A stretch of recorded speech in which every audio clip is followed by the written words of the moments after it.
ಅದು ಅಟ್ರಾಸಿಟಿ ಹೌದು ಅಂತ ಕನ್ಸಿಡರ್ ಮಾಡ್ಬೇಕಂತ ಪೊಲೀಸ್ ಇಲಾಖೆ. ಪ್ರಶ್ನೆ ನಿಮಗೆ ಈಗ ಬಿ ರಿಪೋರ್ಟ್ ಹಾಕೋದು ಬೇರೆ, ಆದರೆ 2 ತಿಂಗಳು ನಿಮಗೆ ಮಾನಸಿಕವಾಗಿ ಹಿಂಸೆ ಕೊಟ್ಟಿದ್ದಕ್ಕೆ ಕಾನೂನು ಒಂದು ಹೋರಾಟ ಮಾಡಲೇಬೇಕಾಗುತ್ತೆ. ನಾನು ಮಾತಾಡ್ತೀನಿ, ಹೈಯರ್ ಅಥಾರಿಟಿ ಹತ್ರ, ನೀವು ಮಾತಾಡಿ.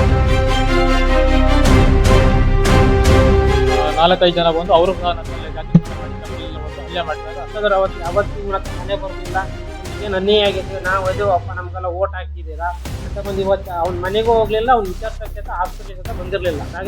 ರಾಜೇಂದ್ರ ಅವರೇ, ನೀವು ಒಂದು ಫಸ್ಟ್ ಯಾರಿಗೆ ಮೋಸ ಆಗಿದೆ ಅವ್ರ ಮನೆಗೆ ಹೋಗಿ ಆಮೇಲೆ ಹೊಡ್ತಾ ಇದ್ದಾರೆ ಮನೆಗೆ ಹೋಗ್ರಿ. ನಾನು ಬಿ ರಿಪೋರ್ಟ್ ಹಾಕಿಸ್ತೀನಿ, ಹೈಯರ್ ಅಥಾರಿಟಿ ಹತ್ರ ಮಾತಾಡ್ತೀನಿ ಅಂತಂದು ಏನು ಹೇಳಿದಿಲ್ಲ. ತಕ್ಷಣ ನೀವು ಆ ಹೇಳಿಕೆಯನ್ನು ವಾಪಸ್, ಹಾಗೊಂದು ವೇಳೆ ನೀವೇನಾದ್ರು ಬಿ ರಿಪೋರ್ಟ್ ಅನ್ನು ವಾಪಸ್ ತಗೊಳ್ಳೋದಾಗಲಿ, ಹಲ್ಲೆ ಮಾಡಿದವರಿಗೆ ಸಪೋರ್ಟ್ ಮಾಡೋದಾಗಲಿ, ಈ ಥರದ್ದು ಏನಾದರೂ ಇನ್ನು ಮುಂದೆ ನಡೆದ್ರೆ ನಿಮ್ಮ ಮೇಲೆ ಉಗ್ರವಾಗಿ ಹೋರಾಟ ಮಾಡ್ತೇವೆ. ದಿನಾಂಕ 8/2/2026 ಸಂಜೆ 4:15 ಸುಮಾರು 5 ಗಂಟೆ ಸುಮಾರು ಮಾವಲಿ ಗೇಟಿಗೆ ನಾನು ಪೆಟ್ರೋಲ್ ಹಾಕ್ಸೋಕಂತ ಹೋಗುವಾಗ ನವೀನ ಮತ್ತೆ ನಳಿನ ಅಂತ ಸೇರಿ ಹಳೆ ದ್ವೇಷ ಇಟ್ಕೊಂಡು ನನ್ನ ಮೇಲೆ ಜಗಳಕ್ಕೆ ಬಂದರು. ನಾನಲ್ಲಿ ಯಾಕೆ ಏನಂತ ಪ್ರಶ್ನೆ ಮಾಡಿದಾಗ ಜಾತಿ ನಿಂದನೆ ಮಾಡಿದ್ರು. ಜಾತಿ ನಿಂದನೆ ಮಾಡಿದ ನಾನು ಏಕಾಏಕಿ ಜಾತಿ ನಿಂದನೆ ಯಾಕೆ ಮಾಡ್ತಾರೆ ಅಂತ ನಾನು ಕೇಳಿದಾಗ ಅವ್ರ ಕಡೆ ಸುಮಾರು ಒಂದು 4-5 ಜನ ಬಂದು ಅವರು ಸಹ ನನ್ನ ಮೇಲೆ ಜಾತಿ ನಿಂದನೆ ಮಾಡಿ ಚಪ್ಪಲೆಲ್ಲ ಹೊಡೆದು ಹಲ್ಲೆ ಮಾಡಿದಾಗ ನಾನು ಸೀದಾ ಸೊರಬ ಸಾರ್ವಜನಿಕ ಆಸ್ಪತ್ರೆಯಲ್ಲಿ ಬಂದು ಅಡ್ಮಿಟ್ ಆಗಿ ಅಲ್ಲಿಂದ ಟ್ರೀಟ್ಮೆಂಟ್ ತಗೊಂಡು ಸೀದಾ ಸೊರಬ ಪೊಲೀಸ್ ಠಾಣೆಗೆ ಬಂದು ಕಂಪ್ಲೇಂಟ್ ಮಾಡಿರ್ತೀನಿ. ಬಟ್ ಅಲ್ಲಿಂದ ಕಂಪ್ಲೇಂಟ್ ಮಾಡಿ ಎಫ್ ಐ ಆರ್ ಮಾಡಿ ಕೇಸ್ ಆಗಿರುತ್ತೆ ಅವ್ರ ಮೇಲೆ. ಆ ಸಂದರ್ಭದಲ್ಲಿ ನಿನ್ನೆ ಸುಮಾರು BSI ರಾಘವೇಂದ್ರ ಅವರು ನಿನ್ನೆ ನಮ್ಮ ಯಲವಳ್ಳಿ ಊರಿಗೆ ಬಂದು ಸುಮಾರು ಸಂದೀಪ್ ಅನ್ನೋ ಆರೋಪಿ ಮನೆಗೆ ಬಂದು ಒಂದು ದೂರು ನೀಡಿದ್ದಾರೆ. ಬಟ್ ಅಲ್ಲಿ ಬಿ ರಿಪೋರ್ಟ್ ಹಾಕ್ಸಿ ಅಂತ ಹೇಳಿ ಅವರು ಒಂದು ಮಾತನ್ನು ಹೇಳಿದ್ದಾರೆ. ಬಟ್ ಅದರಿಂದ ನಂಗೆ ತುಂಬಾ ಬೇಜಾರಾಗಿ ಇವತ್ತು ನಮ್ಮ ಪತ್ರಿಕಾಗೋಷ್ಠಿ ಮಾಧ್ಯಮದವರು ಕರೆಸಿ ನಾನು ಅಲ್ಲಿ ಪ್ರತಿಕೆ ಮಾಡ್ತಿದ್ದೀನಿ, ನ್ಯಾಯ ಕೇಳ್ತಿದ್ದೀನಿ. ಮೇಲ್ಜಾತಿಯವರು ನಮ್ಮ ಮಹೇಂದ್ರ ಅನ್ನೋ ಹುಡುಗನ ಮೇಲೆ ಹಲ್ಲೆ ಮಾಡಿದ್ರು. ಹಲ್ಲೆ ಅಂದ್ರೆ ಯಾವ ತರ ಅಂದ್ರೆ ಚಪ್ಪಲೆಲ್ಲ ಹೊಡೆದಾರೆ. ಅವತ್ತು ಯಾವುದೇ ಸಂಸದರು ಅವತ್ತು ಇವನ ಹತ್ರ ಮನೆ ಬರಲಿಲ್ಲ, ನಿನ್ಗೇನು ಅನ್ಯಾಯ ಆಗಿದೆ, ನಾವು ಅದು ಅಪ್ಪ ನಮ್ಗೆಲ್ಲ ಓಟ್ ಹಾಕಿದ್ದೀರಾ ಅಂತ ಬಂದು ಇವತ್ತು ಅವ್ನ ಮನೆಗೂ ಹೋಗ್ಲಿಲ್ಲ, ಅವ್ನ ವಿಚಾರಿಸೋಕ್ಕೆ ಅಂತ ಹಾಸ್ಪಿಟ್ಲಿಗೆ ಅಂತ ಬಂದಿರಲಿಲ್ಲ. ಇವತ್ತು ಹಲ್ಲೆ ಮಾಡಿದಾರಂತ ಮನೆಗೆ ಹೋಗ್ಬಿಟ್ಟು ಸಂಸದರು ನಿಮ್ಮ ಪರ ನಾವು ಇದೀವಿ ನಾವು ಅಂತ ಹೇಳ್ತಾ ಇದ್ದಾರೆ. ನಮಗೆ SC ST ಜನರಿಗೆ ತುಂಬಾ ಅದು ಮೋಸ ಮಾಡಿದಂಗೆ ಆಗ್ತೈತಿ. ನಾವು ಅವ್ರಿಗೆ ಓಟ್ ಹಾಕಿರ್ತೀವಿ, ಒಬ್ರ ಪರ ಮಾತಾಡಿದಾಗ ನಮಗೆ ತುಂಬಾ ನೋವಾಗ್ತೈತಿ. ಆಮೇಲೆ ಅವ್ರ ಜಾತಿ ಪರವಾಗಿ ಮೇಲ್ಜಾತಿ ಪರವಾಗಿ ಮಾತಾಡಿದಂಗೆ ಆಗುತ್ತೆ. ಈ ಹಲ್ಲೆ ಮಾಡಿಸ್ಕೊಂಡು ಅವ್ರ ಮಕ್ಕ ನೋಡ್ರಿ ಎಷ್ಟು ನೋವು ಹೊಂದಿದ್ದಾರೆ ಅವರು. ಇವರಿಗೆ ನಿನ್ನೆ ಬೇರೆ ರಾಘವೇಂದ್ರ ಅವ್ರು ಬಂದ್ಬಿಟ್ಟು ನವೀನ್ ಅನ್ನೋರ್ ಮನೆಗೆ ಹೋಗ್ಬಿಟ್ಟು ನಾವ್ ಇದೀವಿ ಬಿ ರಿಪೋರ್ಟ್ ಹಾಕ್ಸ್ತೀವಿ ಅಂತ ಹೇಳಿದಾಲಿಂದ ಇವ್ ಭಾರಿ ಮನ ನೊಂದ್ಬಿಟ್ಟಿದ್ದಾನೆ. ಇನ್ನೊಂದೇನಪ್ಪ ಇವರಿಗೆ ಆಮೇಲೆ ಯಾರದು ಸಪೋರ್ಟಿಂಗ್ ನಿಂತರ ಮೇಲೆಲ್ಲ ಹೆದರ್ಸಾಕತ್ಬಿಟ್ಮೇಲೆ ಇವ್ ಎಲ್ಲಿ ಹೋಗ್ತಾನೆ, ನ್ಯಾಯ ಕೇಳಕ್ ಎಲ್ಲಿ ಹೋಗ್ಬೇಕಾಗತ್ತೆ? ಮಾನ್ಯ ಶಾಸಕರ ಅವ್ರ ಪರ ನಿಂತ್ಬಿಟ್ರೆ ಮಾನ್ಯ ಸಂಸದರು MP ಆದವರು ನೋವುಂಡವ್ರ ಮನೆಗೆ ಹೋಗ್ಬೇಕ, ಅಪರಾಧಿಗಳ ಮನೆಗೆ ಹೋಗ್ಬೇಕ? 2 ತಿಂಗಳು ಅಡಗಿದಾರ ಅವ್ರ ಮನೆಗೆ ಹೋಗ್ಬಿಟ್ಟು ಇವ್ರು ನಾವು ಇದೀವಿ ಅಂತ ಹೇಳಿ ಅವ್ರ ಸಪೋರ್ಟ್ ನಿಲ್ತಾರಲ್ಲ, ನಮ್ ಹಿಂದುಳಿದ ವರ್ಗದರ ಮೇಲೆ ಅನ್ಯಾಯ ನಿಲ್ಲೋರು ಯಾರು ನೋಡಿ? ಅವ್ರ ಫ್ಯಾಮಿಲಿ ಮೇಲೆಲ್ಲ ಹೆದರ್ಕೊಂಡ. ನಿನ್ನೆ ಅವ್ರು ಏನಾದ್ರು ಸೂಸೈಡ್ ಮಾಡ್ಕೊಂಡ್ಬಿಟ್ರೆ ಹೆದರಿ ಅದಕ್ಕೆ ಫ್ಯಾಮಿಲಿ ನಡೆಸ್ತಾರೆ ಯಾರು? ರಾಘೇಂದ್ರ ಅವ್ರೆ, ನೀವು ಒಂದು ಫಸ್ಟ್ ಯಾರಿಗೆ ಮೋಸ ಆಗಿದೆ ಅವ್ರ ಮನೆಗೆ ಹೋಗಿ ಆಮೇಲೆ ಹೊಡ್ತಾ ತಿಂದವ್ರ ಮನೆಗೆ ಹೋಗ್ರಿ, ಆಮೇಲೆ ನೀವು ದೊಡ್ಡವ್ರ ಮನೆಗೆ ಹೋಗಂತ್ರಿ. ಆಮೇಲೆ ಇಲ್ಲಿ ಸ್ಟೇಷನ್ ಇಲ್ಲಿ ಕಂಪ್ಲೇಂಟ್ ಆಗಿದೆ ಅಂದ್ರೆ ಸುಮ್ನೆ ಯಾರು ಕಂಪ್ಲೇಂಟ್ ತಗೊಳಲ್ಲ. ಎಲ್ಲಾ ವಿಚಾರಿಸ್ಬಿಟ್ಟು ಏನಾಗಿದೆ ಇದನ್ನೆಲ್ಲ ಮಾಡ್ಬಿಟ್ಟೆ ಅವರು ಕಂಪ್ಲೇಂಟ್ ತಗೊಂಡಿರೋ. ಇದು ಸುಳ್ಳೆ ಇದು ಯಾವ ಕಂಪ್ಲೇಂಟ್ ಇರಲ್ಲ, ಸುಮ್ನೆ ತೆಗಿಸ್ತೀವಿ ಅವೆಲ್ಲ ಮಾಡಿ. ನಮ್ಮ ಸೊರಬ ಸ್ಟೇಷನ್ ಅಲ್ಲಿ ನ್ಯಾಯವಾಗಿದೆ, ಯಾವ್ದು ನೊಂದಾರೋ ಅವ್ರಿಗೆ ಯಾವತ್ತು ನ್ಯಾಯ ಕೊಡ್ತಾರೆ. ನಮ್ಮ ಸೊರಬ ಸ್ಟೇಷನ್ ಐತಲ್ಲ ನ್ಯಾಯಗೆ ಇರೋದು. ಅದಕ್ಕೋಸ್ಕರ ಇವನಿಗೆ ನ್ಯಾಯ ಕೊಡ್ಸ್ಬೇಕಂತ ನಮ್ಮ SC ST ಜನ ಎಲ್ಲ ನಿಂತಿದ್ದೀವಿ. ನೀವು ಅವ್ರ ಪರ ನಿಲ್ತೀರಂದ್ರೆ ನಾವೆಲ್ಲ ಶಿವಮೊಗ್ಗ ಜಿಲ್ಲೆಯಾದಂತ ಅಲ್ಲ, ಕರ್ನಾಟಕದಾದ್ಯಂತ ನಾವು ನಿಮ್ ವಿರುದ್ಧ ನಿಲ್ಬೇಕಾಗ್ತೈತಿ. ನಾವು BNCನ ಅಧ್ಯಕ್ಷರ ಜೊತೆ ಬೆಂಗಳೂರು ಸಭೆ ಹೇಳ್ತೀವಿ, ನಾವು ನಿಮ್ಗೆ ಇವನಿಗೇನು ಮೋಸ ಆಗಿದೆ ಅದನ್ನ ಇವನ್ ಪರ ನಿಂತ್ಕೊಳ್ರಿ. ಅದು ಬಿಟ್ಕೊಂಡು ಮೇಲ್ಜಾತಿಯರ ಪರ ನಿಲ್ಲೋದು ನಮಗೆ ತುಂಬಾ ನೋವಾಗಿದೆ. ನೀವು ಮುಂದಿನ ದಿನಗಳಲ್ಲಿ ನಿಮ್ಮ ವಿರುದ್ಧ ಉಗ್ರ ಹೋರಾಟ ಮಾಡ್ಬೇಕಾಗುತ್ತೆ, ಕರ್ನಾಟಕದಾದ್ಯಂತ ಉಗ್ರ ಹೋರಾಟ ಮಾಡ್ಬೇಕಾಗುತ್ತೆ. ಸೊರಬ ಪೊಲೀಸ್ ಸ್ಟೇಷನ್ ಅವರು ನ್ಯಾಯ ಒದಗಿಸ್ತಕ್ಕಂಥ ಕೆಲಸವನ್ನ ಮಾಡಿದ್ದಾರೆ ವಿನಃ ಮಾನ್ಯ ಸಂಸದರೇ ಯಾವುದೇ ಆಮಿಷಕ್ಕೆ ಒಳಗಾಗಿ ರಾಜಕೀಯ ವ್ಯಕ್ತಿಗಳ ಒಂದು ನಿದರ್ಶನಕ್ಕೆ ಒಳಗಾಗಿ ಇವನಿಗೆ ನ್ಯಾಯ ಕೊಡ್ತಕ್ಕಂಥ ಕೆಲಸ ಮಾಡಿಲ್ಲ, FIR ಮಾಡ್ತಕ್ಕಂಥ ಕೆಲಸ ಮಾಡಿಲ್ಲ. ಸತ್ಯವನ್ನ ಪರಿಶೋಧನೆ ಮಾಡಿ ಅವರು ಕೂಡ ಸ್ಥಳ ಪರಿಶೀಲನೆ ಮಾಡಿ ನೊಂದಿರ್ತಕ್ಕಂಥ ವ್ಯಕ್ತಿಗೆ ಏನು ಅನ್ಯಾಯ ಆಗೈತಿ ಅನ್ನೋದನ್ನ ಆಲೋಚನೆ ಮಾಡಿ ಈತನ ವಿಚಾರದಲ್ಲಿ ಒಂದು FIR ಹಾಕಿದ್ದಾರೆ 6 ಜನ ಮೇಲ್ವರ್ಗದವರ ಮೇಲೆ, ನಿಮ್ಮ ಜಾತಿಯ ಲಿಂಗಾಯತ ಜನಾಂಗದ ಮೇಲೆ. ಮಾನ್ಯ ಸಂಸದರ, ನೀವು ಅರ್ಥ ಮಾಡ್ಕೋಬೇಕು, ನಿಮ್ಮ ಜಾತಿಯನ್ನ ಎತ್ತಿ ಕಟ್ಟೋದಕ್ಕಾಗಿ ನೀವು ನಿನ್ನೆ ಯಲವಳ್ಳಿ ಗ್ರಾಮಕ್ಕೆ ಬಂದು ಅದ್ದೂರಿಯಾಗಿ ಭಾಷಣ ಮಾಡಿ ಹೋಗಿದ್ದೀರಿ. ತಪ್ಪದು. ನೀವು ಒಬ್ಬ ಸಂಸದರಾಗಿರೋದು ನಿಮ್ಮದೇ ಆದ ಜನಾಂಗದ ಓಟ್ನಿಂದ ಮಾತ್ರ ಅಲ್ಲ, ಎಲ್ಲಾ ಜಾತಿ ಸಮುದಾಯದ ಓಟ್ಗಳನ್ನು ತಗೊಂಡು ನೀವೊಬ್ಬ ಸಂಸದರಾಗಿದ್ದೀರಿ. ಅದನ್ನೆಲ್ಲದನ್ನು ಮರೆತು ಹಲ್ಲೆಗೆ ಒಳಗಾಗಿರ್ತಕ್ಕಂಥ ವ್ಯಕ್ತಿ ಮನೆಗೆ ಬಂದು ನೀವು ಒಂದು ಸಾಂತ್ವನ ಹೇಳಿದ್ರೆ ನಮಗೆಲ್ಲ ಒಂದು ಸಮಾಧಾನ ಇರೋದು. ನೀವು ಒಬ್ಬ ಈ ಜಿಲ್ಲಾ ಸಂಸದರಾಗಿದ್ದಕ್ಕೆ ಒಂದು ಅರ್ಥ ಇರೋದು. ನೀವು ಮಾಡಿರೋದೇನು? ಯಾವ ವ್ಯಕ್ತಿಗಳು ಹಲ್ಲೆ ಮಾಡಿದಾರೋ ಹಲ್ಲೆ ಮಾಡಿದವ್ರ ಮನೆಗೆ ಹೋಗಿ ನೀವು ಸಾಂತ್ವನ ಹೇಳ್ತೀರಿ ಅಂತಂದ್ರೆ ಏನಿದ್ರ ಅರ್ಥ? ಅವ್ರಿಗೆ ಏನ್ರಿ ನೋವಾಗೈತಿ? 2 ತಿಂಗಳು ಮನೆ ಬಿಟ್ಟಿದಾರ ಅಂದ್ರೆ ತಪ್ಪು ಮಾಡಿದಕ್ಕೆ ಮನೆ ಬಿಟ್ಟಾರಿ. ಮಾತೆತ್ತಿದ್ರ ಮಾದಿಗೆ ಸುಳೆ ಮಕ್ಕಳು, ಏನು ಮಾದಿಗೆ ಸುಳೆ ಮಕ್ಕಳು? ಮಾದಿಗರ ಜಾತಿಯಲ್ಲಿ ಏನು ಅಪ್ಲಿಕೇಶನ್ ಹಾಕಿ ಹುಟ್ಟಿದೇವ ನಾವು? ನೀವು ಲಿಂಗಾಯತ ಸಮಾಜದಲ್ಲಿ ಏನು ಅಪ್ಲಿಕೇಶನ್ ಹಾಕಿ ಹುಟ್ಟಿದೀರಾ? ಹುಟ್ಟು ಆಕಸ್ಮಿಕ ಅದು. ಯಾರು ಯಾವ ಜಾತಿಯಲ್ಲಿ ಬೇಕಾದ್ರೂ ಹುಡ್ತಾರ. ಹಂಗಂತಂದು ಹುಟ್ಟಿರೋ ತಪ್ಪಿಗಾಗಿ ನಿಮ್ಮಿಂದ ಇಷ್ಟೊಂದು ಹಲ್ಲೆ ಒಳಗಾಗ್ಬೇಕಾ? ಅವ್ರು ಮಾಡಿರೋದು ತಪ್ಪು ಒಂದ್ ಕಡೆಗಾದ್ರ ನೀವು ಅವ್ರನ್ನ ಪ್ರಚೋದನೆ ಮಾಡಕ್ ಬಂದಿದ್ದೀರಲ್ಲ. ಈ ಗಳಿಗೆಯಿಂದ ಅವ್ರು ಸ್ಟಾರ್ಟ್ ಮಾಡ್ತಾರೆ ಮತ್ತೆ ಇನ್ಮೇಲೆ ಅವ್ರ ನಿಮ್ಮ ಮೇಲೆ ದೌರ್ಜನ್ಯ ಮಾಡಕ್ಕೆ. ಮಹೇಂದ್ರನ ಮೇಲೆ ಆ ಮಾದಿಗ ಜಾತಿ ಹುಡುಗವನು ಇವ್ರ ಮನೇಲಿ ಚಪ್ಪಲಿ ಹೊಡ್ಕಂತಿದ್ದಾನು ಅವ್ರಪ್ಪ. ಅವನಿಗಿಲ್ಲ, ಸತ್ತೋದ. ಸರ್ಕಾರ 3 ಎಕರೆ ಜಮೀನು ಕೊಟ್ಟದ ಅವನಿಗೆ. ಅದ್ರಲ್ಲಿ ಇವತ್ತು ದುಡ್ಕಂಡ್ ಜೀವನ ಮಾಡ್ತಾ ಇದ್ದಾನ. ಯಾಕೆ ನಿಮ್ಮ ಮನೆ ಚಪ್ಪಲಿ ಹೊಲಿಯಕ್ ಬಂದಿಲ್ಲ, ನಿಮ್ಮ ಸಮುದಾಯದವ್ರ ಮನೆ ಚಪ್ಪಲಿ ಹೊಲಿಯಕ್ ಬರ್ತಾ ಇಲ್ಲ ಅವರು ಅಂತಂದು ಈ ತರ ದೌರ್ಜನ್ಯ ಮಾಡ್ತಾ ಇದಾರೆ ಅವರು. ನೀವು ಬಂದು ಅವರಿಗೆ ಒಗ್ಗರಣೆ ಹಾಕ್ತಾ ಇದ್ದೀರಾ, ಇನ್ನೂ ಸ್ವಲ್ಪ ಜಾಸ್ತಿ ಮಾಡ್ರಿ ನೀವು ಅಂತಂದು. ನೀವು ಕುಂದರ್ಸ್ಕೊಂಡ್ ಬುದ್ಧಿ ಹೇಳ್ಬೇಕು ಸರ್. ನೀವು ಒಬ್ಬ ಸಂಸದರಾದರು, ತಿಳುವಳಿಕೆ ಇದ್ದರು, ಸಮಾಜದಲ್ಲಿ ಒಂದು ಉನ್ನತ ಸ್ಥಾನದಾಗಿದ್ದರು. ಯಾರೇ ತಪ್ಪು ಮಾಡ್ಲಿ, ಯಾವ ಜಾತಿಯವನ್ನೇ ತಪ್ಪು ಮಾಡ್ಲಿ, ಇವ್ರು ಮಾದಿಗ, ವಲಿಯ, ಲಿಂಗಾಯತ, ಕೊರಮ, ಕೊರ್ಚ, ಯಾವನ್ನೇ ತಪ್ಪು ಮಾಡ್ಲಿ, ತಪ್ಪು ಮಾಡಿದವನಿಗೆ ನಿಂದು ತಪ್ಪು ಅಂತಂದು ನಿಮ್ಮ ಚೇಂಬರ್ನಲ್ಲಿ ಕುಂದರ್ಸ್ಕೊಂಡು ಅವನಿಗೆ ಹೇಳ್ಬೇಕು ನೀವು ಬುದ್ಧಿನ. ಇಲ್ಲಿ ಬಂದು ಬಹಿರಂಗವಾಗಿ FIR ಕ್ಯಾನ್ಸಲ್ ಮಾಡಿಸ್ತಾನೆ, B ರಿಪೋರ್ಟ್ ಹಾಕಿಸ್ತಾನೆ, ಏನ್ ಹೈಯರ್ ಅಥಾರಿಟೀಸ್ ಹತ್ರ ಮಾತಾಡ್ತಾನೆ ಅಂತಿಲ್ಲ. ಏನ್ ಮಾತಾಡ್ತೀರಿ? ಇವರು ಹೊಡೆದವರಿಗೆ, ಜಾತಿ ನಿಂದನೆ ಮಾಡಿದವರಿಗೆ ಏನು ಶಿಕ್ಷೆ ಕೊಡಬಾರ್ದಪ್ಪ, ಅವ್ರಿಗೆ ಏನು ತೊಂದರೆ ಆಗ್ಬಾರ್ದು, ಅವ್ರಿಗೆ ಈ ಆರೋಪಿಗಳಿಗೆ ಏನು ತೊಂದರೆ ಆಗದಂಗ್ ನೋಡ್ಕೊಳ್ರಿ ಅಂತಂದೇಳಿ ಅವರಿಗೆ ನಿದರ್ಶನ ಕೊಡ್ತೀರಿ. ನೀವು ಹೈಯರ್ ಅಥಾರಿಟೀಸ್ ಮಾತಾಡ್ತೇವೆ ಅಂತಿರಲ್ಲ, ಏನ್ ಮಾತಾಡ್ತೀರಿ? ಅದನ್ನು ಹೇಳ್ಬೇಕಾಗಿತ್ತಲ್ಲಿ. ಹೈಯರ್ ಅಥಾರಿಟೀಸ್ ನಾನು ಇದೇ ತರ ಮಾತಾಡ್ತೇನೆ ಅಂತಂದು ಏನು ನೀವು ಹಲ್ಲೆ ಮಾಡಿದವರಿಗೆ ಸಪೋರ್ಟ್ ಮಾಡ್ತಕ್ಕಂಥದ್ದೇನು? ನಿಮ್ ಮುಖಂಡರುಗಳನ್ನ ಮೆಚ್ಚಿಸೋದಕ್ಕ? ನಿಮ್ ಮುಖಂಡರುಗಳನ್ನು ಮೆಚ್ಚಿಸಿದ ಕೂಡಲೇ ನೀವು ಒಬ್ಬ ಒಳ್ಳೆ ವ್ಯಕ್ತಿ ಆಗಲ್ಲ ಸರ್. ನೊಂದವರಿಗೆ ನ್ಯಾಯ ಕೊಡಿಸ್ಬೇಕು. ಒಂದು ವೇಳೆ ನೀವು ಈ ಪ್ರಕರಣನ ಇಲ್ಲಿಗೆ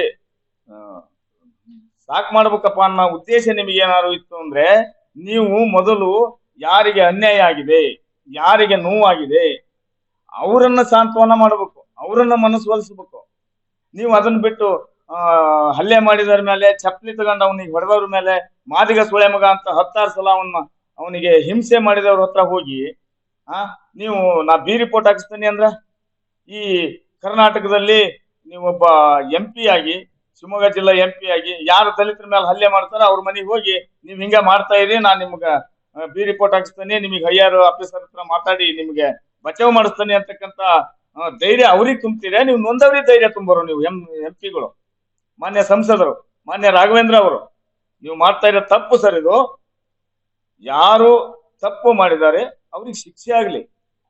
ಅವ್ರು ನಿಮ್ ಪಕ್ಕದಲ್ಲಿ ದಿನ ನಿಮ್ ಜೊತೆಗೆ ಹೂವಿನ ಹಾರ ಹಾಕ್ಸೋಣರಾಗ್ಲಿ. ಅವರು ತಪ್ಪು ಮಾಡಿದವರಿಗೆ ತಿದ್ರಿ, ಬುದ್ಧಿ ಹೇಳ್ರಿ.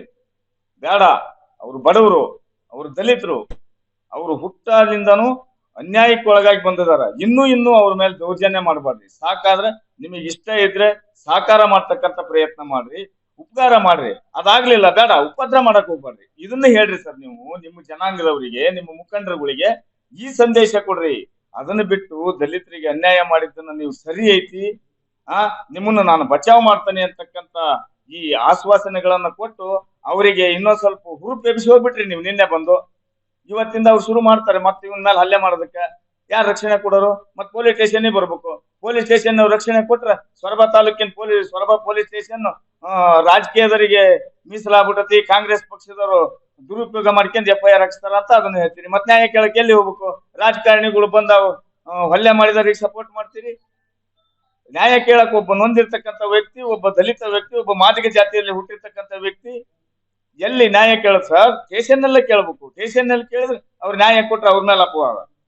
ನಿಮಗ್ ಬೇಕಾದವರಿಗೆ ಅಲ್ಲಿ ಏನಾರು ನಿಮಗೆ ಅನುಕೂಲ ಆಗೋ ತರ ಸ್ಟೇಷನ್ ನಲ್ಲಿ ಇದು ಮಾಡಿಬಿಟ್ಟಿದ್ರೆ ಸೊರಬ ಸ್ಟೇಷನ್ ನಲ್ಲಿ ದಕ್ಷ ಅಧಿಕಾರಿಗಳು ಅದಾರೆ, ಫಿಟ್ನೆಸ್ ಅಧಿಕಾರಿಗಳು ಅದಾರೆ, ಪ್ರಾಮಾಣಿಕರು ಅದಾರ ಅಂತಂದು ಹೇಳ್ತಿದ್ರಿ. ಇವೆಲ್ಲ ಒಳ್ಳೇದಲ್ಲ ಸರ್. ನೀವು ನಿನ್ನೆ ಬಂದು ಅಲ್ಲಿ ಯಲವಳ್ಳಿ ಗ್ರಾಮದಲ್ಲಿ ಹಲ್ಲೆ ಮಾಡಿದವರಿಗೆ ನೀವು ಸಪೋರ್ಟ್ ಮಾಡಿ ಹೋಗಿರ್ತಕ್ಕಂಥದ್ದು, ಅವರಿಗೆ ಇನ್ನಷ್ಟು ನೀವು ಇನ್ನೂ ಇದನ್ನ ಜಾಸ್ತಿ ಮಾಡ್ರಿ ಅಂತ ಹೇಳಿರ್ತಕ್ಕಂಥ ಸಂದೇಶ ಅವ್ರಿಗೆ ಹೋಗಿರೋದ್ರಿಂದ ನಾಳೆಯಿಂದನೇ ಇವತ್ತಿನಿಂದನೇ ಈ ವ್ಯಕ್ತಿ ಮೇಲೆ ಅವ್ರು ಏನಾದ್ರು ಇನ್ನೊಂದ್ಸಲಿ ಇದೇ ರೀತಿ ಹಲ್ಲೆ ಮಾಡೋದು, ಅವಮಾನ ಮಾಡೋದು ಮಾಡಿದ್ರೆ ಸರ್ ನೀವು ಕೂಡ ಕಾರಣರಾಗ್ತೀರಿ. ಇದು ತಪ್ಪು. ಈ ರೀತಿ ಯಾವತ್ತೂ ನಡಿಬಾರ್ದು. ದಲಿತರ ಮೇಲೆ ಅನ್ಯಾಯ ಆಗ್ಬಾರ್ದು. ಯಾರು ಸುಮ್ನೆ ಎಫ್ಐಆರ್ ಆಗ್ತದ? ಒಂದು ವೇಳೆ ಆ ಪುಣ್ಯಾತ್ಮ ಅವತ್ತು ಬಾಬಾ ಸಾಹೇಬ್ ಅಂಬೇಡ್ಕರ್ ಅವರು ಹುಟ್ಟಲಿಲ್ಲ ಅಂದಿದ್ರೆ ನಿಮ್ಮ ಅಟ್ಟಹಾಸಗಳನ್ನ ಮಿತಿನೇ ಇರ್ತಿರ್ಲಿಲ್ಲ. ನಿಮಗೆ ಇದೆ ಕಾನೂನಲ್ಲಿ ಆ ವ್ಯವಸ್ಥೆ ಐತಿ. ನೊಂದವರಿಗೆ ನ್ಯಾಯ ಸಿಗ್ಬೇಕು ಅನ್ನೋ ವ್ಯವಸ್ಥೆ ಐತಿ. ಆ ವ್ಯವಸ್ಥೆ ಅಡಿಯಲ್ಲಿ ಎಫ್ಐಆರ್ ಮಾಡಿದಾರ. ಸುಮ್ನೆ ಹಂಗ ಬಂದ್ ಕಂಪ್ಲೇಂಟ್ ಕೊಟ್ಕೊಳ್ಳಿ ಹಂಗ ಎಫ್ಐಆರ್ ಬರ್ದಿಟ್ ಕೊಡ್ತಾರ ಅಧಿಕಾರಿಗಳು? ಇಲ್ಲ, ಸ್ಥಳ ಪರಿಶೀಲನೆ ಮಾಡಿದ್ದಾರೆ, ಮಹಾಜರು ಮಾಡಿದ್ದಾರೆ. ಆ ಪ್ರತ್ಯಕ್ಷ ಸಾಕ್ಷಿ ಪರೋಕ್ಷ ಸಾಕ್ಷಿಗಳನ್ನ ಹೇಳಿಕೆ ತಗೊಂಡು ಎಲ್ಲದನ್ನು ಕರೆಕ್ಟ್ ಆಗೇ ಮಾಡಿರ್ತಾರೆ. ಹೀಗಿರೋದ್ರಿಂದ ಸಂಸರಾದರು ನೀವು ಇಂಥ ಹೇಳಿಕೆಗಳನ್ನ ಕೊಡಬಾರ್ದು. ಆರೋಪಿಗಳಿಗೆ ನೀವು ಪ್ರಚೋದನೆ ಕೊಟ್ಟಿರ್ತಕ್ಕಂಥದ್ದು ಅಕ್ಷಮ್ಯ ತಪ್ಪು ಅಂತ ನನ್ನ ವಾದ ಮಾಡ್ತೀನಿ. ತತ್ಕ್ಷಣ ಮಾನ್ಯ ಸಂಸದರೇ, ನೀವು ನಿನ್ನೆ ಯಲವಳ್ಳಿ ಗ್ರಾಮದಲ್ಲಿ ಬಂದು ಏನು ನಾನು ಬಿ ರಿಪೋರ್ಟ್ ಹಾಕಿಸ್ತೀನಿ, ಹೈಯರ್ ಅಥಾರಿಟಿ ಹತ್ರ ಮಾತಾಡ್ತೀನಿ ಅಂತಂದು ಏನ್ ಹೇಳಿದಿರಲ್ಲ, ತತ್ಕ್ಷಣ ನೀವು ಆ ಹೇಳಿಕೆಯನ್ನು ವಾಪಸ್ ತಗೋಬೇಕು. ಒಂದು ವೇಳೆ ನೀವೇನಾದ್ರು ಬಿ ರಿಪೋರ್ಟ್ ಅನ್ನು ವಾಪಸ್ ತಗೊಳ್ಳೋದಾಗ್ಲಿ, ಹಲ್ಲೆ ಮಾಡಿದವರಿಗೆ ಸಪೋರ್ಟ್ ಮಾಡೋದಾಗ್ಲಿ, ಈ ತರದ್ದು ಏನಾದ್ರು ಇನ್ನು ಮುಂದೆ ನಡೆದ್ರೆ ಜಿಲ್ಲೆಯಾದ್ಯಂತ ನಾವು ನಮ್ಮ ಸಮುದಾಯದವರು, ಯುವ ಮುಖಂಡರುಗಳು, ದಲಿತ ಸಂಘರ್ಷ ಸಮಿತಿಯವರು, ನಮ್ಮ ಮಾದಿಗ ಸಮಾಜದವರು ಕೂಡ ನಿಮ್ಮ ಮೇಲೆ ಉಗ್ರವಾಗಿ ಹೋರಾಟ ಮಾಡ್ಬೇಕಾಗ ಅನಿವಾರ್ಯತೆ ನಮಗೆ ಬರ್ತದೆ. ಇವರು ನಮ್ಮ ಭಾವರಾಗಬೇಕು. ದಿನಾಂಕ 8ನೇ ತಾರೀಕು 2ನೇ ತಿಂಗಳಲ್ಲಿ ಯಲವಳ್ಳಿ ಗ್ರಾಮದಲ್ಲಿರ್ತಕ್ಕಂಥ ವ್ಯಕ್ತಿ ಮಾವಲಿಗೆ ಪೆಟ್ರೋಲ್ ಹಾಕ್ಸ್ಕೊಂಡು ಬರೋಕೆ ಅಂತ ಹೇಳಿ ಬೈಕ್ ಅನ್ನು ತಗೊಂಡು ಹೋಗ್ಬೇಕಾದ್ರೆ ಹಳೆ ದ್ವೇಷ ಇಟ್ಕೊಂಡು ನಮ್ಮ ಭಾವನ ಮೇಲೆ ಸಂದೀಪ್ ಗೌಡ ಮತ್ತೆ ನಳಿನು ಮತ್ತೆ ಪಾಲಾಕ್ಷಪ್ಪ ಇವರು ಹಳೆ ದ್ವೇಷನ ಇಟ್ಕೊಂಡು ಇವ್ರ ಮೇಲೆ ಹಲ್ಲೆ ಮಾಡಿ ಮಾದಿಗೆ ಸೋಳ ಮಗನೆ ಅಂತ ಹೇಳಿ ಜಾತಿ ನಿಂದನೆ ಮಾಡಿ ಚಪ್ಪಲಿ ತಗೊಂಡೆಲ್ಲ ಇವ್ರನ್ನ ಹಲ್ಲೆ ಮಾಡಿರ್ತಾರೆ. ತದನಂತರ ಇವ್ ಬಂದು ಹಾಸ್ಪಿಟ್ಲಲ್ಲಿ ಅಡ್ಮಿಟ್ ಆದ ತಕ್ಷಣ ನನಗೆ ಫೋನ್ ಮಾಡಿದ್ರು. ನಾನು ಕೂಡ ಹಾಸ್ಪಿಟ್ಲಿಗೆ ಹೋಗಿ ವಿಚಾರಿಸಿದಾಗ ಇವನ್ನ ಹಲ್ಲೆ ಆಗಿರೋದು ಕಂಡು ಬಂತು. ತಕ್ಷಣ ಅಲ್ಲಿಂದ MLC ಆಗಿದ್ದಕ್ಕೆ ಹಾಸ್ಪಿಟ್ಲಿಂದ ಸ್ಟೇಷನ್ಗೆ ವಿಷಯ ತಿಳಿದಾಗ ಅಲ್ಲಿಂದ CPI ಮತ್ತೆ PSI ಎರಡು ಜನ ಸಹಿತ ಬಂದು ಪ್ರಕರಣದ ಸತ್ಯಾಸತ್ಯತೆಯನ್ನು ಗಮನಿಸಿ ಅದರಲ್ಲಿ ಸತ್ಯ ಇದೆ ಅಂತ ಹೇಳಿದ್ಮೇಲೆ FIR ಮಾಡೋದಕ್ಕೆ. ತದನಂತರ CPI ಅವರು ಮತ್ತು PSI ಎರಡು ಜನ ಬಂದು ಮಹೇಂದ್ರ ಅವರು ವಿಚಾರಿಸಿ ದೂರಿನಲ್ಲಿ ಸತ್ಯ ಇದೆಯೋ ಅಥವಾ ಹೊಡೆದಿರೋ ಸತ್ಯನೋ ಸುಳ್ಳು ಎಂಬುದನ್ನ ಸೂಕ್ಷ್ಮವಾಗಿ ಗಮನಿಸಿ ತದನಂತರ PSI ಅವರೇ FIR ಮಾಡಿ, ನೀವು ಅವ್ರ ಕೈಗೆ ಎಷ್ಟು ದಿವಸ ಅಂತ ಹೊಡೆತ ತಿಂತೀರಿ, ನಿಮ್ಮಲ್ಲಿ ದಮ್ ಇದ್ರೆ ಬಂದು FIR ಮಾಡಿ, ನೀವು ನ್ಯಾಯ ತಗೊಳ್ಳಿ ಅಂತ ಹೇಳಿದ್ರು. ಅದ ನಂತರ ನಾವು ಸೊರಬದಿಂದ ಮನೆಗೆ ಹೋಗೋಷ್ಟರಲ್ಲಿ ಸಂದೀಪ್ ಗೌಡ ಮತ್ತೆ ವೀರೇಂದ್ರ ಗೌಡ ಎರಡು ಜನ ಮಹೇಂದ್ರ ಕುಮಾರ್ ಅವ್ರ ಮನೆಯಲ್ಲಿ ಕೂತ್ಕೊಂಡು ಅವ್ರ ಮನೇಲಿ ಅವ್ರ ತಾಯಿಗೆ ಧಮಕಿಯನ್ನು ಹಾಕ್ತಾ ಇರ್ತಾರೆ. ನಮಗೆ 10 ಕೇಸ್ ಆಗಿದೆ, 11 ಕೇಸ್ ಆಗಿದೆ, ನಿಮ್ಮ ಮಗನೇನು ದೊಡ್ಡ ಕೇಸ್ ಅಲ್ಲ, ನಿನ್ನ ಮಗ ಊರಲ್ಲಿ ಬದುಕಬೇಕು ಅಂತಂದ್ರೆ ಕೇಸ್ ಮಾಡಿಸಬಾರ್ದು ಅಂತ ಹೇಳಿದ್ರು. ಅದರಷ್ಟು ನಾನು ಮತ್ತೆ ನಮ್ಮ ಅಣ್ಣಪ್ಪಣ್ಣ ಮತ್ತೆ ನಮ್ಮ ರಮೇಶಣ್ಣ ಆ ಟೈಮಿಗೆ ಹೋದಾಗ ನಾವು ಅವ್ರ ಜೊತೆಗೆ ವಾದ ಮಾಡಿ ನಾವ್ ಇದು ಕೇಸ್ ಮಾಡೇ ಮಾಡ್ತೀವಿ, ಈ ವಿಚಾರದ ನಾವು ನ್ಯಾಯ ತಗೊಂತೇವೆ ಅಂತ ಹೇಳಿ ಹೇಳಿದ್ದಕ್ಕೆ ಅವರು ನೀವು ಗೆಲ್ತೀರಾ ನಾವ್ ಗೆಲ್ತೀರಾ ಅಂತ ಹೇಳಿ ಮನೆಯಿಂದ ಹೊರಗೋದ್ರು. ಅದ್ರ ನೆಕ್ಸ್ಟ್ ರಾಜಿ ಮಾಡ್ಸೋದಕ್ಕೆ ನಿಮಗೆ 15 ಲಕ್ಷ ಕೊಡ್ತೀವಿ, 20 ಲಕ್ಷ ಕೊಡ್ತೀವಿ, ನೀವು ರಾಜಿ ಆಗ್ರಿ, ಇದ್ ಯಾವ್ದು FIR ಮಾಡಿಸ್ಬೇಡಿ ಅಂತ ಹೇಳಿದ್ರು. ಆದ್ರೂ ನಾವು ದುಡ್ಡಿನಕ್ಕಿಂತ ನಮಗೆ ಸ್ವಾಭಿಮಾನ ಮುಖ್ಯ ಅಂತ ಹೇಳಿ ನಾವು FIR ಮಾಡಿಸಿ ಪ್ರಕರಣದಲ್ಲಿ ನ್ಯಾಯ ತಗೊಳಕ್ ನೋಡಿದ್ವಿ. FIR ಆದ ನಂತರ ಅವ್ರು 2 ತಿಂಗಳು ಊರು ಬಿಟ್ಟಿದ್ರು. ಊರು ಬಿಟ್ಟಾದ್ಮೇಲೆ ಊರನವ್ರ ಕಡೆಯಿಂದ 4 ಜನ ಕಡೆಯಿಂದ ಫೋನ್ ಮಾಡ್ಸೋದು, ನೀವು 15 ಲಕ್ಷ ಸಾಲಿಲ್ವಾ, 20 ಲಕ್ಷ ದುಡ್ಡು ಕೊಡ್ತೀವಿ, ನೀವು ಇದನ್ನ ರಾಜಿ ಮಾಡ್ಕೊಳ್ರಿ ಅಂತ ಹೇಳಿ ನಮಗೆ ಹಣದ ಆಮಿಷನ ಒಡ್ಡಕ್ ನೋಡ್ತಾ ಇದ್ದಾರೆ. ಆಮೇಲೆ ನಾವು ಈ ವಿಚಾರದಾಗಿ ಅವ್ರನ್ನ ಯಾಕೆ ಅರೆಸ್ಟ್ ಯಾಕೆ ಮಾಡ್ತಾ ಇಲ್ಲ ಅಂತೇಳಿ ಇಲ್ಲಿ ಸೊರಬ ಸ್ಟೇಷನ್ ಅಲ್ಲಿ ಬಂದು ಕೇಳಿದಾಗ ಅವ್ರು DCR ಪೊಲೀಸ್ ಅಂತ ಕೇಳ್ರಿ ಅಂದ್ರು. ನಾವು DCR ಪೊಲೀಸರು ಕೇಳಿದ್ರೆ ಅವರು ಕೂಡ ಸರಿಯಾಗಿ ರೆಸ್ಪಾಂಡ್ ಮಾಡ್ಲಿಲ್ಲ. ಯಾಕೆ ರೆಸ್ಪಾಂಡ್ ಮಾಡಿಲ್ಲ ಅಂತೇಳಿ ನಮ್ಗೆ ಇವಾಗ ಗೊತ್ತಾಗ್ತೈತಿ. ನಿನ್ನೆ ದಿವಸ ಮಾನ್ಯ ಸಂಸದರು ಆಗಿರ್ತಕ್ಕಂಥ ರಾಘವೇಂದ್ರ ಅವರು ಸಂತ್ರಸ್ತರ ಮನೆಗೆ ಬರೋದು ಬಿಟ್ಕೊಂಡು ತಾವುಗಳು ನೀವು ಯಾರು ವ್ಯಕ್ತಿ ನೋಡಿದ್ರು, ಅವ್ರ ಮನೆಗೆ ಬಂದು ನೀವು ಅವ್ರ ಪರವಾಗಿ ನಿಲ್ತು ಬಲಾಢ್ಯರ ಪರವಾಗಿ ನಿಲ್ತಿದ್ದೀರಲ್ಲ, ನಾವು ದಲಿತರು ನಿಮ್ ಕಣ್ಣಿಗೆ ಕಾಣೋದಿಲ್ವಾ? ದಲಿತರು ಕೇವಲ ನಿಮಗೆ ಓಟಿಗೆ ಅಷ್ಟೇ ಸೀಮಿತರಾಗಿರ್ಬೇಕಾ?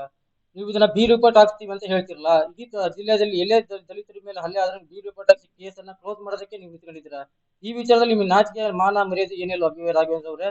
ದಯವಿಟ್ಟು ಸಂತ್ರಸ್ತನ ಅವ್ನು ಹೊಡೆತ ಬಿದ್ದಿದೆ, ಅವ್ನ ಚಪ್ಪಲಿಯಲ್ಲಿ ಹೊಡೆದಿದ್ದಾರೆ, ಅದು ನಿಮಗೆ ಕಾಣ್ತಾ ಇಲ್ಲ. ನಿಮ್ಮ ಪಕ್ಷದ ಮುಖಂಡರನ್ನ ನೀವು ಉಳಿಸ್ಕೋಬೇಕು, ನಿಮ್ಮ ಪಕ್ಷದ ಮುಖಂಡರನ್ನ ಬೆಳೆಸ್ಬೇಕು ಅಂತೇಳಿ ಈ ರೀತಿ ಮಾಡ್ತಾ ಇದ್ದೀರಿ.